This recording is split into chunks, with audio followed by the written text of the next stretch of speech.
Hello friends, welcome back to our channel Target MPPSC No Makkari. I hope you all are well and enjoying your time. Lockdown में आप सभी अच्छे से enjoy कर रहे हैं, पढ़ाई कर रहे हैं। आप सभी जानते हैं टारगेट MPPSC नो मक्कारी चैनल मेंस राइटिंग के पर्पज़ से स्टार्ट किया गया है। MPPSC मेंस राइटिंग की यहाँ पर हम तैयारी कर रहे हैं, जिसमें प्रीवियस ईयर 2014 का पेपर हम सॉल्व कर रहे हैं। 3 मार्कर क्वेश्चंस को यहाँ हमने अपना पहला एम बनाया है। पेपर फर्स्ट का पार्ट बी जो कि ज्योग्राफी है वो यहाँ पर अभी हम सॉल्व कर रहे हैं, जिसके लास्ट 5 क्वेश्चन हम इस पार्ट में सॉल्व करेंगे। ये हमारे चैनल का पार्ट 14 है। अगर आपने अभी तक हमारा चैनल सब्सक्राइब नहीं किया है तो प्लीज़ सब्सक्राइब कर लें। तो चलिए स्टार्ट करते हैं हमारे पहले क्वेश्चन से। पहला क्वेश्चन है हमारा, भारत के किस भाग में भील जनजाति रहती है? भारत में कुछ जनजातियां निवास करती हैं, जैसे भील, गोंड, कोल आदि। भील जनजाति में भील का अर्थ होता है धनुषधारी। जो भील हैं वो स्वयं को महादेव का भक्त बताते हैं।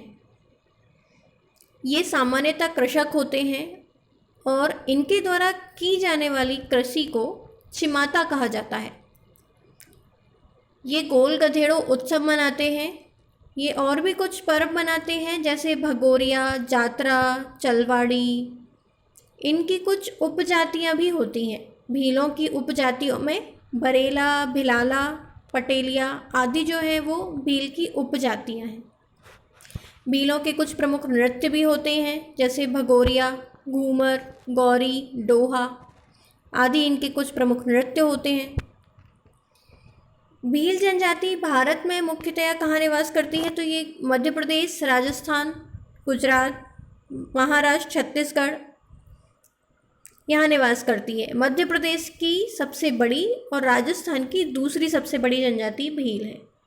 हमारा क्वेश्चन था भारत के किस भाग में भील जनजाति रहती है? तो भारत में भील जनजाति गुजरात, मध्य प्रदेश, महाराष्ट्र, छत्तीसगढ़ एवं राजस्थान में निवास करती है। भील जनजाति मध्य प्रदेश की सबसे बड़ी और राजस्थान की दूसरी सबसे बड़ी जनजाति है। ये हमारा 3 मार्कर क्वेश्चन पहला। चलते हैं हमारे दूसरे क्वेश्चन की ओर। दूसरा क्वेश्चन है हमारा, आरोही एवं अवरोही पवनों में अंतर स्पष्ट कीजिए। आरोही पवनें क्या होती हैं? अवरोही पवनें क्या होती हैं? आरोही पवनें जब दिन में घाटी में पर्वतीय ढालों से, मतलब नीचे से ऊपर की ओर, घाटी से पर्वतीय ढालों यानी पर्वतीय चोटियों की ओर पवन चलती है तो उसे आरोही पवन कहा जाता है। सामान्य शब्दों में नीचे से ऊपर की ओर चलने वाली पवनें पर्वतपात से पर्वत चोटी की ओर, ये दिन में। और इसके ही जस्ट विपरीत जब रात्रि के समय पर्वत की चोटियों से घाटियों की तुलना में अधिक तेज़ी से ठंडी होती हैं, तो इसलिए पवन चोटियों से घाटियों की तुलना में अधिक तेज़ी से ठंडी होने के कारण पवन चोटियों से घाटियों की ओर प्रवाहित होती हैं, अर्थात ऊपर से नीचे की ओर। पर्वत चोटियों से पर्वत पाद की ओर जो प्रवाहित होने वाली पवनें हैं वो अवरोही पवनें, और नीचे घाटी से पर्वत चोटियों की ओर प्रवाहित होने वाली पवनें आरोही पवनें। दिन में क्या होता है, जब पर्वतीय ढाल सूर्य ताप से गर्म हो जाता है तो वायु गर्म होकर क्या हो जाती है, हल्की हो जाती है और हल्की होकर ऊपर उठ जाती है। ऊपर उठने के कारण वहाँ रिक्त स्थान रह जाता है। वो है रिक्त स्थान भरने हेतु घाटी से पवन कहाँ की ओर चलेगी? अब पर्वतीय चोटियों की ओर। तो यह क्या हो जाता है अपना आरोही पवन। और इसी का उल्टा रात्रि में पर्वत चोटियों से पर्वत ढालों की ओर अवरोही पवन। क्वेश्चन था हमारा, आरोही एवं अवरोही पवनों में अंतर स्पष्ट कीजिए। तो हम लिखेंगे, आरोही पवन घाटी से पर्वतीय चोटी की ओर प्रवाहित होने वाली पवन है, अर्थात नीचे से ऊपर की ओर प्रवाहित होती है। जबकि अवरोही पवन इसके विपरीत पर्वतीय चोटी से ढालों की ओर प्रवाहित होने वाली पवन है, अर्थात ऊपर से नीचे की ओर प्रवाहित होने वाली स्थानीय पवन है। आरोही पवन सामान्यतः दिन में और अवरोही पवन रात्रि के समय प्रवाहित होती है। ये था हमारा दूसरा क्वेश्चन। चलते हैं हमारे तीसरे क्वेश्चन की ओर। तीसरा क्वेश्चन है हमारा आवरण अपक्षरण। आवरण अपक्षरण क्या होता है? अपक्षरण क्या होता है? जैसे अब मृदा के अपरदन या अपक्षरण के हम प्रकार पढ़ते हैं, तो उसी का एक प्रकार है आवरण अपक्षरण। जब मूसलाधार बारिश होती है तब पर्वत चोटियों पर स्थित जो मृदा है, उपजाऊ मृदा, उसका अपक्षरण होता है, उसे आवरण अपक्षरण कहा जाता है। अपरदन में अपन ने कई प्रकार जानते हैं, जैसे मृदा का अपरदन पवनों के द्वारा, जल के द्वारा, कई प्रकार से होता है। तो कई बार क्या होता है, जल विस्तृत क्षेत्र को ढके हुए जो पर्वत होते हैं उनके ऊपर की उपजाऊ मृदा को घुलाकर खुद में घोलकर और साथ बहा ले जाता है, इससे अपरदन होता है। तो यही परत अपरदन या आवरण अपक्षरण कहलाता है। चलते हैं हमारे अगले क्वेश्चन की ओर। अगला क्वेश्चन है हमारा कुजनेतस्क। कुजनेतस्क क्या है? एक औद्योगिक प्रांत है। ये साइबेरिया में एक जगह है जहाँ पर क्या होता है, प्रचुर मात्रा में कोयला का खनन किया जाता है। कुजनेतस्क बेसिन, जहाँ कोयले की बड़ी भंडारें हैं, यह पश्चिमी साइबेरिया में मुख्य रूप से केमरोवो क्षेत्र में स्थित है। पश्चिमी साइबेरिया में अभी आज की स्थिति में केमरोवो सबसे बड़े औद्योगिक परिसर में है, जो कोयला निकालने का कार्य करता है, कोयला खनन का कार्य करता है।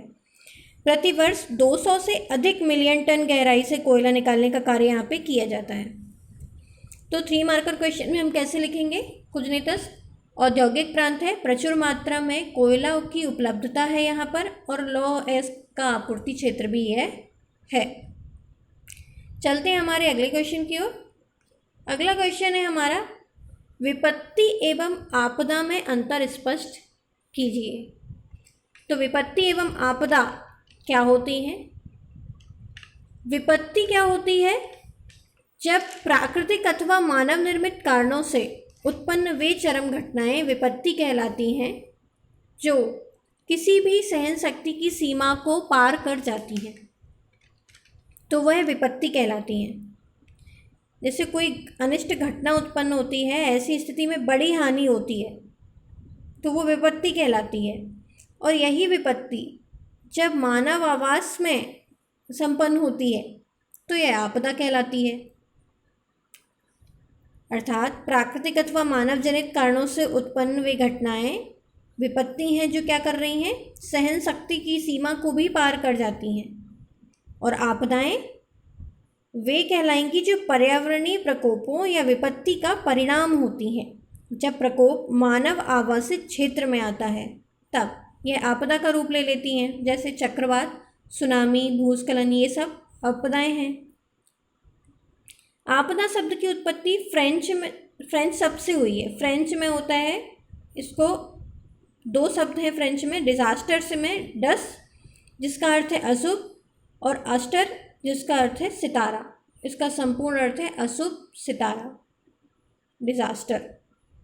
हमारा क्वेश्चन था विपत्ति एवं आपदा में अंतर स्पष्ट कीजिए। तो हम लिखेंगे प्राकृतिक अथवा मानव निर्मित कारणों से उत्पन्न वे चरम घटनाएं विपत्ति कहलाती हैं, जो किसी भी सहन शक्ति की सीमा को पार कर जाती हैं।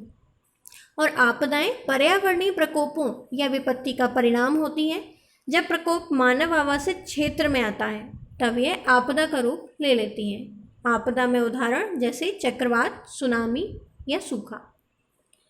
तो ये थे आज के हमारे 5 क्वेश्चन। चलते हैं आपके होमवर्क के क्वेश्चन। होमवर्क के क्वेश्चन में 2 क्वेश्चन, पहला है आपका मृदा और दूसरा है गोंड जनजाति। इस पर आपको 3 मार्कर में आंसर कमेंट करना है। कमेंट बॉक्स में प्लीज़ कमेंट करिएगा। ये वीडियो आपको कैसा लगा प्लीज़ कमेंट करें। अगर आप कोई सजेशन देना चाहते हैं तो प्लीज़ कमेंट करें। अच्छा लगा है तो प्लीज़ लाइक करें, अपने फ्रेंड्स ग्रुप्स में शेयर करें, और अगर आपने अभी तक सब्सक्राइब नहीं किया है तो प्लीज़ सब्सक्राइब कर लें। Thanks for watching.